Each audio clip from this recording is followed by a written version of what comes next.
Welcome, everybody. Again, on behalf of the city, thank you for coming out. My name is Mary Savage Dunham. I'm the Director of Planning for the city, and I'm very grateful that you came out to share your thoughts and ideas with us here tonight. We are here talking about the Comprehensive Plan of Development, Charting PSL 2045. So what we're talking about is the plan for the next 20 years of the city. And this project is going to take several months, and the team will get into that, so I don't want to go into too much detail. But we're just at the start of the project, so we're very excited that you're here, and we hope that you continue to hang in there with us and participate with us throughout the process. Now, I did put out on the back table, you may have seen when you checked in, there's some business cards, and they say Charting PSL 2045. That QR code on the back will take you to our project website, and there's also a survey there. Now, if you try to do it here, it may not work because you're on a city property, and I'm not sure if it will work there. But when you get home, please go to the QR code, go and take our survey, and by all means, take some extra cards, share them with your friends. And when you're done, you can pass the card on to someone else. There's just like a brief 10-question survey there, but we're really trying to get as much feedback to help guide our work as possible. So I'm about to turn it over to our team. We have Pat Tyjeski. She's with Inspire Placemaking, and she's working with the city, and she's our main consultant on the project. And she's also working with Jonathan Paul, New Urban Concepts, and he's focusing on the transportation-related aspects of the plan. So I'm going to turn it over to Pat for this segment of the meeting. We're going to do a brief presentation, and then we're going to move in the back of the room to capture more information from you on the boards, and we'll be available for dialogue and to answer individual questions for as long as we need tonight. So thank you again, and I'll give you to Pat. Good evening. Thank you so much for coming to this meeting. When we have these workshops, we never know if we're going to have 10 people or 100 people, but the more people we have at these workshops, the better, because we get more input, and that's why we're here. So I have a PowerPoint that I'm going to go through. It's not going to be all just me talking. There are some exercises here, and we're going to make sure you guys are awake.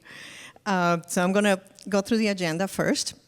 So we're going to go through some introductions. Mary started it, but we're going to do a few more. Then we're going to go through the project background. Why are we doing this? Why a comprehensive plan? Why are we involving the public? Then we're going to talk about the community assessment, because to do a comprehensive plan, we have to figure out what we know about the community first, right?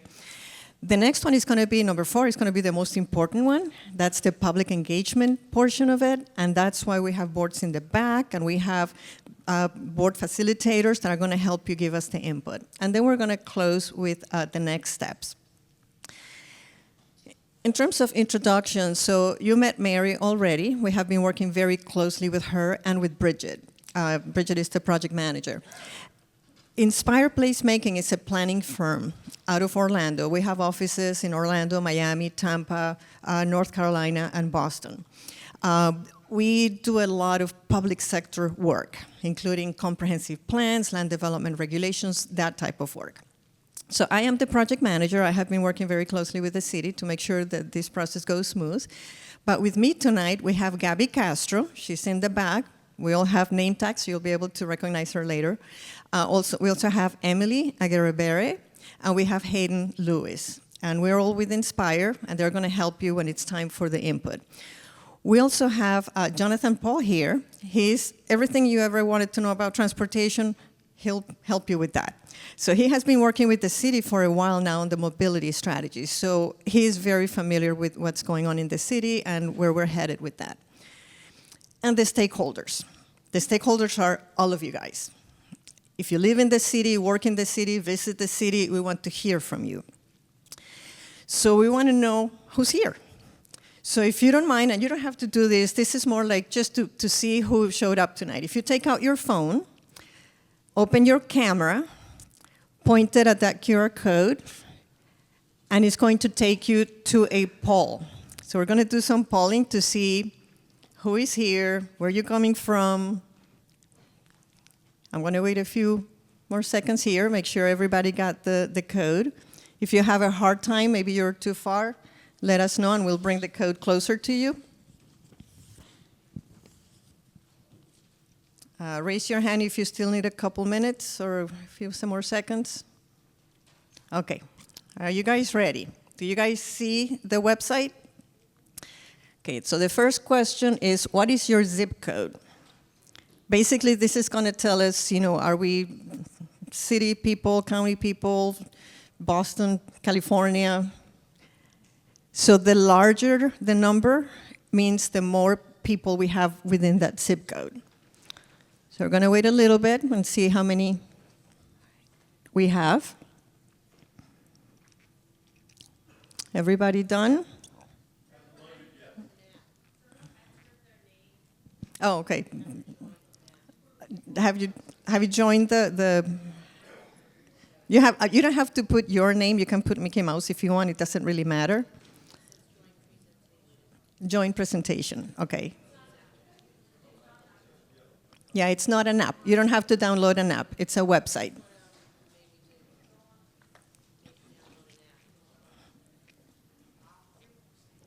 Continue.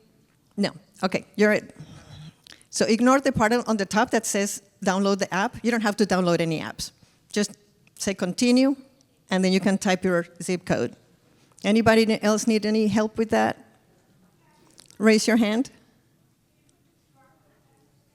Yes, let me go back 1 second to the QR code if anybody else wants to get it.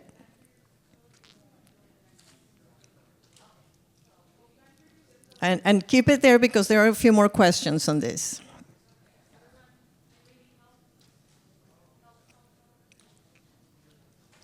Okay, so basically from all the responses that we received, 34987 is the overwhelmingly the largest number of people we have here tonight. Okay, we're going to move to the next question. Describe the city in one word, just one word. If somebody says Port St. Lucie, what's the first thing that comes to your mind?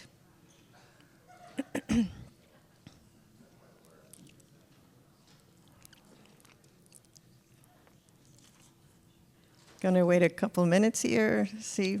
If anybody needs the code, Sophia can bring it to you.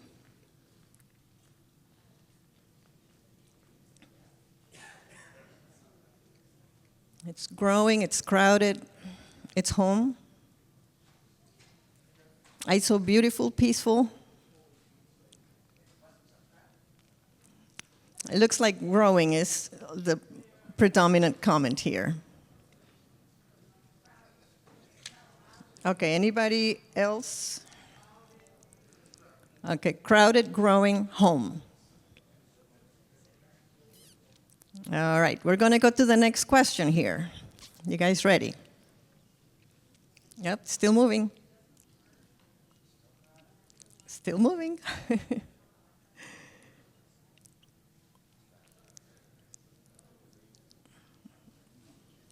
All right, let's move on to the next one. When did the city of Port St. Lucie become a city? How old is the city? Was it in 1952, 61, 69, or 1980?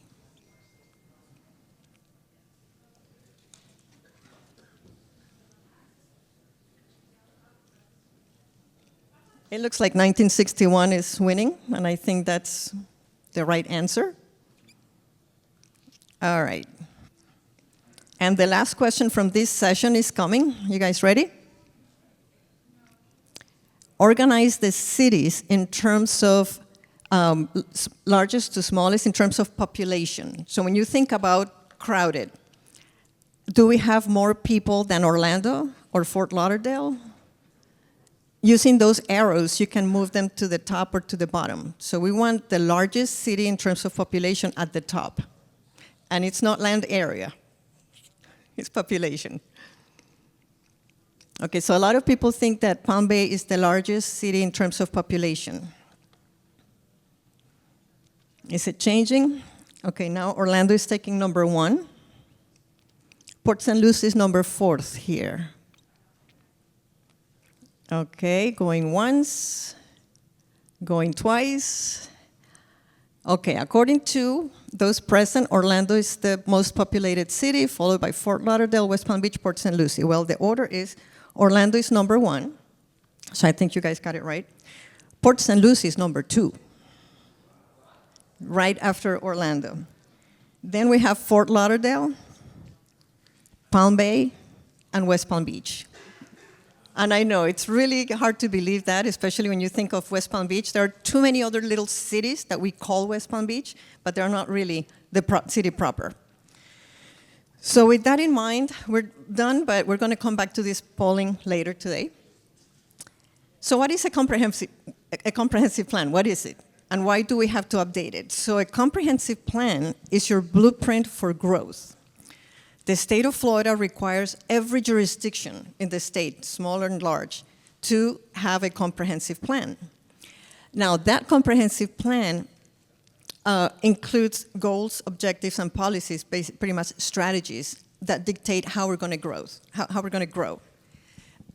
That document is the one that staff has to refer to when somebody comes in with a new development. If the city decides that they need a new park, this is the document that they use as a guide to figure out how the city is going to grow. The comprehensive plan, and this is per state statutes, has to include a number of chapters. We call them elements. The first one is the future land use element. So the future land use element tells you where we're going to put the homes or the commercial or the industrial, all the different land uses. Where do they go? And most of you know what a zoning map is, right? But a lot of people don't realize that there is also a future land use map that overrides the zoning map. So the future land use map is the overall picture of what the city is supposed to look like in 20 years. The zoning map implements that map. So it's how we get there. The next element that is required by state is the transportation element. In the old days, it used to be called the traffic element. It meant that it was just about cars. But we have gotten smarter than that. We know that it's not just cars. We have bicycles, public transit, pedestrians. So now the statutes require that we address all modes of transportation, not just the cars. The next element is the housing element. So it goes hand in hand with that future land use element, because basically the comprehensive plan says, you're going to grow. Where are you going to put those people? So we have to think about, do we have adequate housing? Where should the new housing go? So in this element is where we talk about types of housing, cost of housing, density of housing.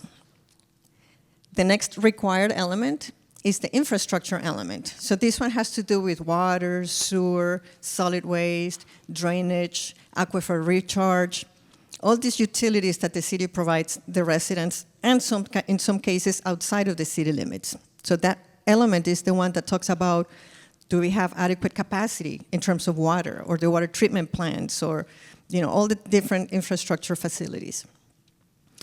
The next one is a combination of two required elements.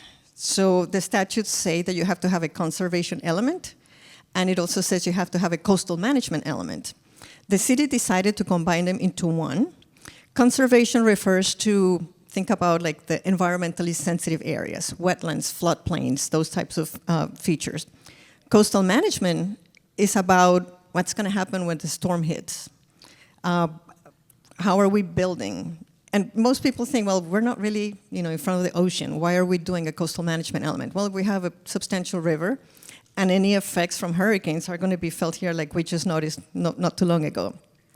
So the element talks about sea level rise, vulnerability, shelters, where do people go, how do they get out if they need to evacuate.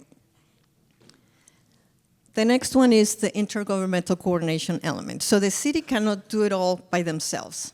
They have to work with different entities. They have to work with the public schools. They have to work with the county. They have to work with the state, FDEP, Water Management District. There are many agencies that need to be involved. And in that element is where we talk about how we're going to do that. Do we need interlocal agreements? How are we going to coordinate with the police service in an area of that we think it's in the city, but it's actually county? So this element talks about that coordination. The next one is one of the fun elements, is the recreation and open space. So we all doesn't matter the age, we all need parks, we all need recreation. So that element, we talk about where are they? Are they private? Are they public? What is that right number? How many acres of parks do we need for our population? So all that goes in that element. Number 8 is not required. It's what we call an optional element. So the city many years ago decided to create an economic development element because, as you all know, the city has been known in the past as a bedroom community, but the city has been working really hard on bringing jobs, making sure we have industry, and making sure that people can live, work, and play within the city. So it was very important for the city staff to preserve this as a separate element. The next one is capital improvements. So this one is, how are we going to pay for all the improvements that we're going to need in the future for the next 20 years? Maybe increasing the capacity of the water treatment plant, or building roads or bike facilities, or housing assistance, or anything that the city wants to, invest in. That element is the one that is going to address how it's going to be done. Public school facilities is another one that is an optional element. They used to be required in the past, but the state decided not to require it anymore. But the city wants to keep it because they want to make sure that we work with the public schools to make sure that the residents' kids get the best education. And the last one, this is one of the most recent requirements from the state. It's the property rights element. It's a very short one. Basically, the state wanted all the jurisdictions in the state to say that, yes, we're going to be managing growth, but we're going to respect private property rights. So that's where we have those statements. So for every element that I just mentioned, there are 2 parts. One is the data and analysis, and this is where we put all the facts, the numbers and whatever we get from the different agencies and trends, projections. And then the second part is the goals, objectives, and policies. Now, this second part is what gets adopted. And whenever somebody comes in the city to do a development or something like that, that's the document that the city has to check to make sure they meet those policies. The data and analysis in the past has been adopted, but it doesn't have to be, because it should be a living, breathing document. You should be able to update facts as they become outdated. So why are we going through this update?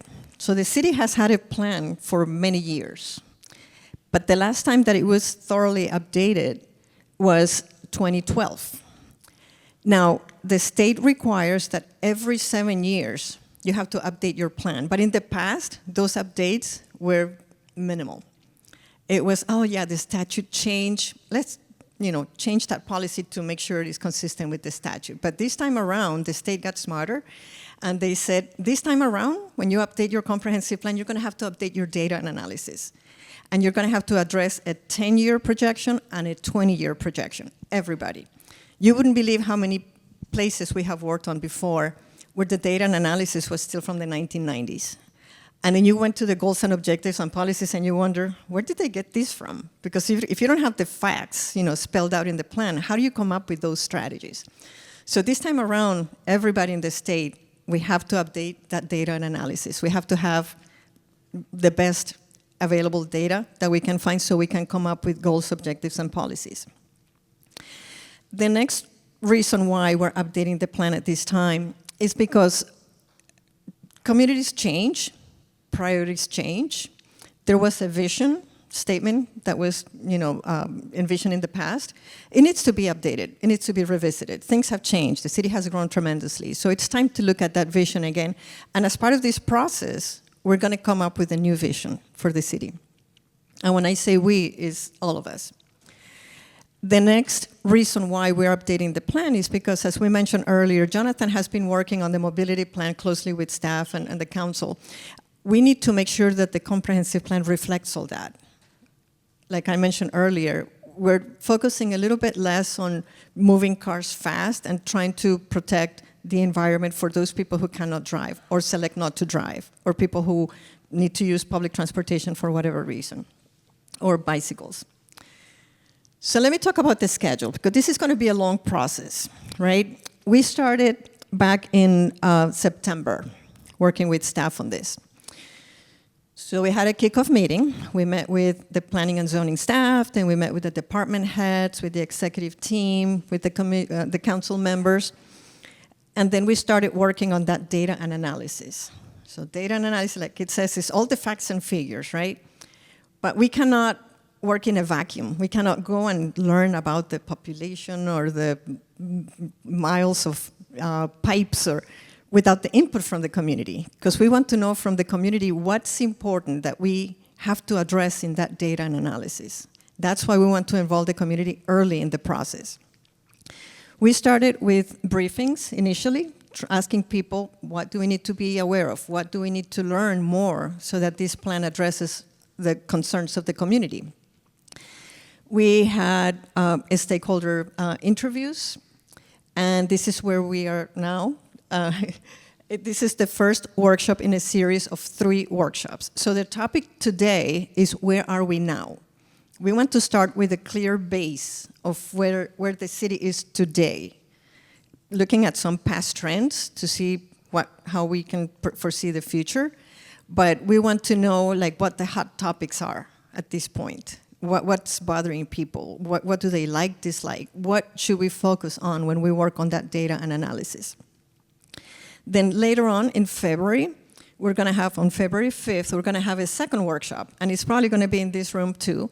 And at that point, we're going to start talking about the vision. So at that point, we're going to ask the question, where do we want to go? So today, we talk about where we're now. When we come back in February, we start rolling up our sleeves and saying, what do we want the city of Port St. Lucie to be in 10 and 20 years? And after that workshop, we're going to put that vision in a document, and it will be the vision statement, and it's going to be what guides the future, the comprehensive plan. Then, with that vision clearly stated, we start working on those goals, objectives, and policies. So if we say that we want to have the most parks of any other community in the state, so what kind of acreage are we talking about, and how are we going to pay for those parks? Let's put all that in the goals, objectives, and policies so that we know how to get there. But we're not going to do that ourselves either. We want input from the community. So we're going to come and say, okay, in the vision, you guys told us that you wanted the best parks in Florida. Help us figure out how we're going to get there. Because it's easy to say, I want the bestest and the greatest, but how are we going to pay for it? Where are we going to put it? So we're going to come back and ask that question and work with you. So sometime in the middle of the summer, we should be unveiling the plan. And after that, we start going through adoption. So basically, the adoption means that we're going to have a workshop with the Planning and Zoning Commission, and then we're going to have a workshop with the City Council, and then we go through public hearings. Now, one thing that is a little bit different with comprehensive plans is that the city has to submit that comprehensive plan to the state. They review it, and they may give us comments, because they want to make sure we meet the statutes. So that adoption process gets a little bit long because we need to allow time for the state to review it. Now, as you all know, we have the Citizen Summit coming up February 1st. It's a Saturday morning, and we hope you all attend. We know that that is going to be a great place for us to get more input. So we're going to be setting up, just outside this room, the same boards that we're going to have today, hoping to attract more people to give us comments. So if you're going to come to that meeting and you're going to say, I already did that, check, you can go to other activities. But if you know of any friends who are coming to that event, let them know to stop by and have some input on the comprehensive plan. So change topics now for a minute. So community assessment. As I mentioned, we're from Orlando, and Emily's actually from Miami. So we needed to do some homework, figuring out what is the city of Port St. Lucie. And this is just from reading books and online articles and city documents. So I'm going to give you the facts that we have found so far. And what we want to do tonight is, when we go to the boards, let us know if we're missing something, or if we don't agree, or you don't agree with some of these statements, so that we can make sure we address them in the data and analysis. So we know that it is a fast-growing city. We talked to a few people here earlier today, and we know it's growing tremendously. Every headline that you see in the paper about it, talks about that. But at the same time, it's one of the best places to live. That's why people are coming here. People like the city. People have, the idea of, what it is to live here, maybe because they know somebody who lives here or they visited the city, and that's why we have people coming to moving here. So when we work on comprehensive plans, the main thing that we have to do is, we know we're growing, haven't figured out just yet how much we're going to grow, but we have to accommodate that growth. That's the whole idea of the comprehensive plan. If you tell us that you're going to grow by this much, where are they going to live? How much water are they going to need? How many parks do they need? All those answers will need to be answered in the comprehensive plan. Now, one item that we have to look at is the proportion of population of city to county. Because the way that the state tell us to do population projections is based on the growth of the county. So looking at past trends, we see that in the 1980s, the city was a minor part of the county population, right? And as the years went by, that proportion kept getting bigger and bigger. And if you look at 2024, the city is about 2/3 of the population of the county. So we know that we're going to keep growing. Now, the state says you have to figure out your proportion to the county, because the state gives us the projections for the county, and that's how we're going to figure out our projections. So it gets a little bit confusing. Oh, this is the population estimate as of this year. We're almost at 254,000 people. So when the state says you have to look at the county population first, and then based on that, come up with your city population. So the state says the county is going to have a low, medium, and high projection. So that's the red, gray, and green lines. And based on those, you're going to be either in the medium or higher. We cannot go below the medium projection. So we're working on those projections. They will be ironed out with staff and the council members, and we'll later on have a number that we're going to be working with.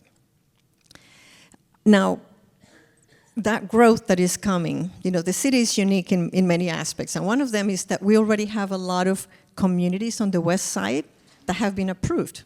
They are entitled.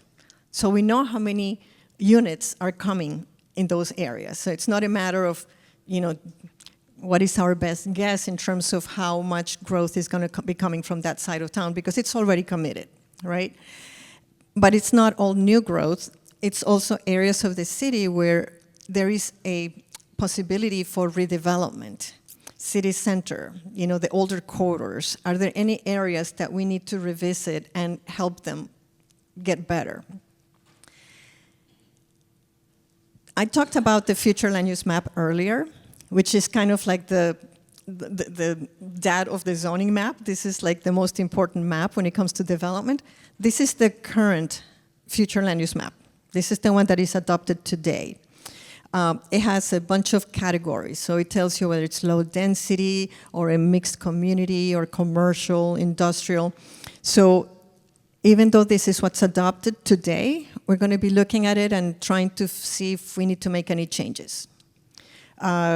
Maybe when we look at population projections, we see, wow, if we multiply those densities times the number of units times persons per dwelling unit, we don't have enough land to accommodate those people. Maybe we need to make some changes to that map. But maybe we do the calculations and we say, we have enough land to accommodate those people. So all those questions are going to be coming up. Now, we're also going to be looking at social demographics. Who lives in the city in terms of age, generations, in terms of education, which translates into employment. We're going to be looking at income, looking at households that are vulnerable, looking at the types of employment. So all those numbers we're going to be assessing to see, where we are today. Now, just before we get to the next slide, here are some more questions for you guys. And the question says, based on land area, before we talked about population, now we want to talk about size of cities, because this relates to the next topic that we're going to be talking about. Does anybody need that website again, or you guys have the phone already open there? So we want to ask the question, which city is the largest in square miles? And you can organize them, bring them up and down. So Gabby is going around if anybody needs the QR code again. So we're going to talk about transportation next, and this is really important because sometimes we forget how big the city is in square miles. So right now, Jacksonville seems to be number 1, Orlando number 2, Port St. Lucie number 3. Going to wait a little bit for more people to respond.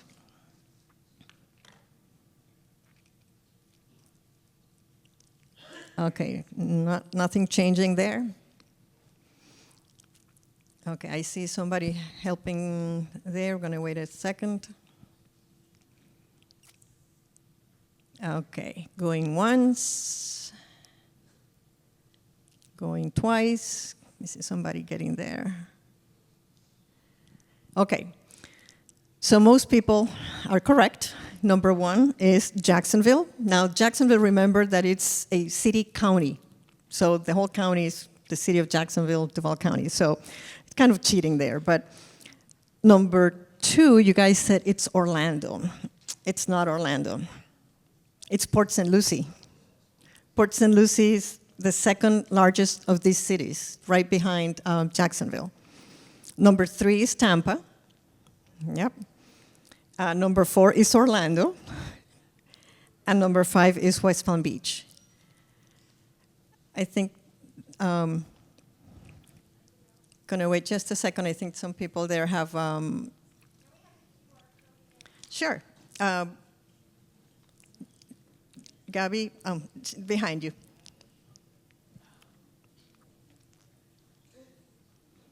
She's coming around.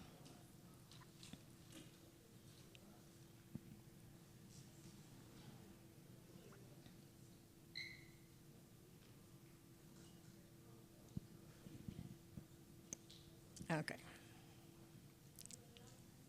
I think somebody in the back, but Sophia got it.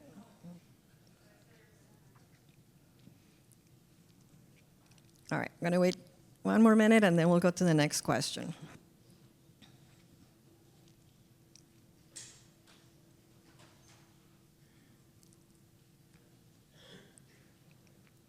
All right, I'm going to go to the next question now.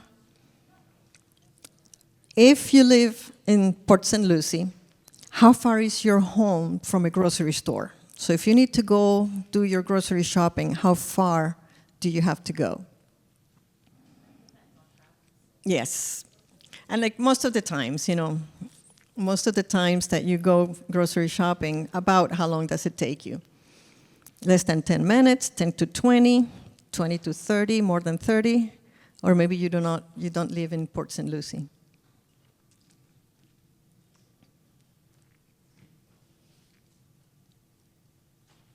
All right, looks like most people live within 10 minutes from a grocery store. That's really good.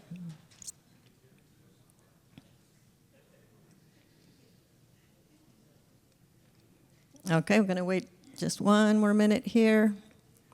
Okay, I think we got them all.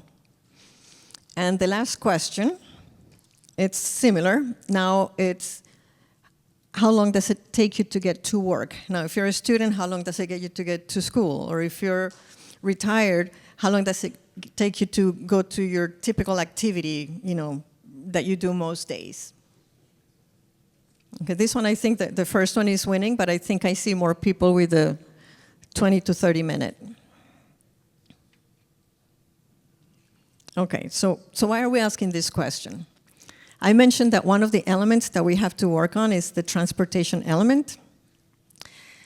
When we look at your transportation element, we look at the network of roadways. We look at who maintains the roadways. Like that map, for example, shows in green the roads that are maintained by the city. In gold, privately owned and maintained roads. In blue, county roads. All those things are going to be analyzed in this element. We're going to figure out, who's maintaining which roads. But looking at some statistics, we noticed that not surprisingly, 81% of the population drive alone to work. And as we all know, the more cars on the road, the more difficult it is to get around. Now, we also know that there is now a bus service that takes people to the Palm Beach area for work, which is great to have that facility, but at the same time, it's like we're letting people go somewhere else to work somewhere else. Wouldn't it be nice if they could just stay locally and work locally? The mean commute time, so this is how long it takes in average for people to get to work. So even though here we said 10 minutes was the most prominent, a lot of the people who are not here drive half an hour or more to work. And those are probably the people who work in Palm Beach or even farther than that. Now, this is just to give an idea of how wide the city is. To go from east to west, it's about 14 and a half miles. And sometimes we wonder, why does it take me, 20, 25 minutes to go from Tradition to, to the east side? Well, it's a big city. In terms of housing, I mentioned housing earlier. We're going to be looking at a bunch of statistics. We're going to be looking at how many households we have, how many housing units we have, when the units were built. And this is something that is, it's great in the city of Port St. Lucie because the newer the homes, the less problems you're going to have with maintenance. Some communities that we've worked on, they have homes that are, 70, 80 years old, and we know that there is a lot more code enforcement and more difficulty keeping up with their homes. We're going to be looking at household size. We're going to be looking at cost burden. So cost burden is defined as when you have to pay more than 30% of your income on housing, whether it's renting or mortgage payments. If you pay more than 30%, that means you're in trouble. So we want to know how many people we have in the city that are cost burden. We're going to be looking at how many people own homes versus renting homes, and these percentages are reflective of many other communities in Florida. The types of homes, we have great majority, 91% are single-family homes. Even though the multifamily has increased in the past, it's still a very low percentage, 7%. And then we're going to be looking at home values. All right, so that's kind of like in a nutshell the different elements and the type of data that we have collected. So we're going to get to the public engagement part. So number one, Mary mentioned we have a project website. So if you haven't gotten one of those cards that she mentioned, we have some in the back. When you go to that project website, it's going to tell you what is a comprehensive plan, why are we updating the plan, what is the difference between the comprehensive plan and the development regulations, or the future land use map and the zoning map. There are a bunch of frequently asked questions there. Also, we have the survey. We're going to have that survey up until probably February 2nd. It's a very short survey. And if for some reason you don't have internet at home and you want to do it on paper, we have some copies in the back too. Very short and concise. We also have an interactive map. It's really cool. If you scroll down on the page, there is a map that looks just like Google Maps.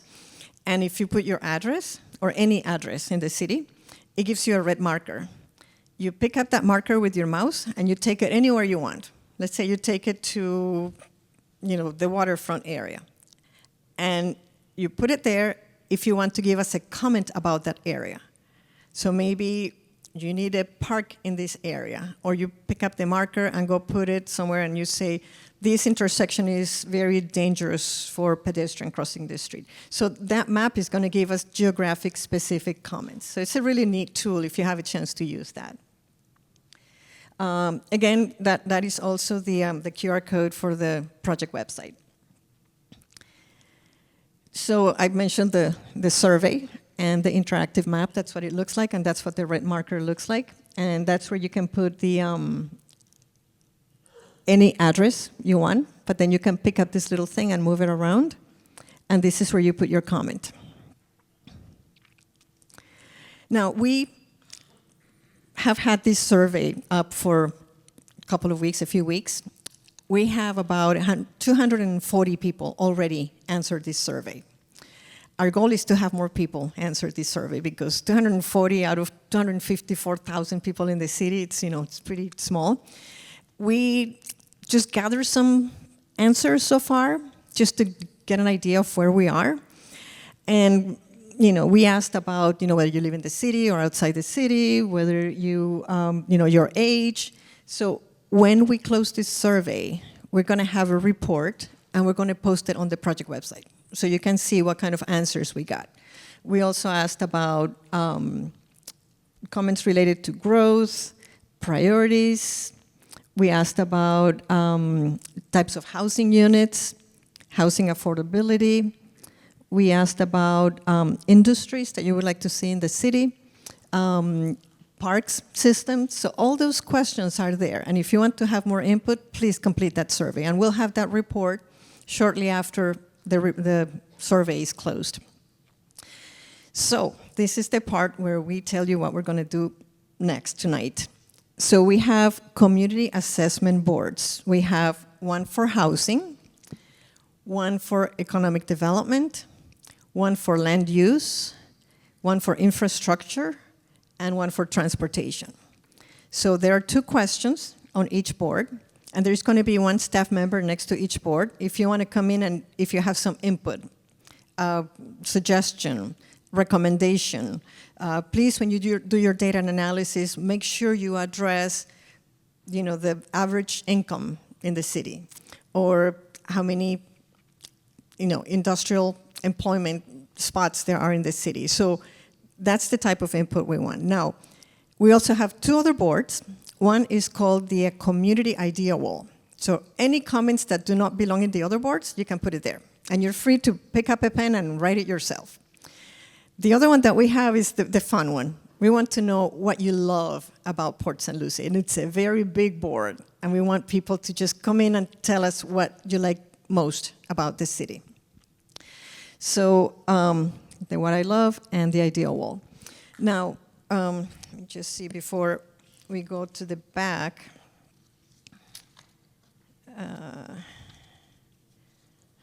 So in terms of the next steps, I'm going to do it here before we go to the back.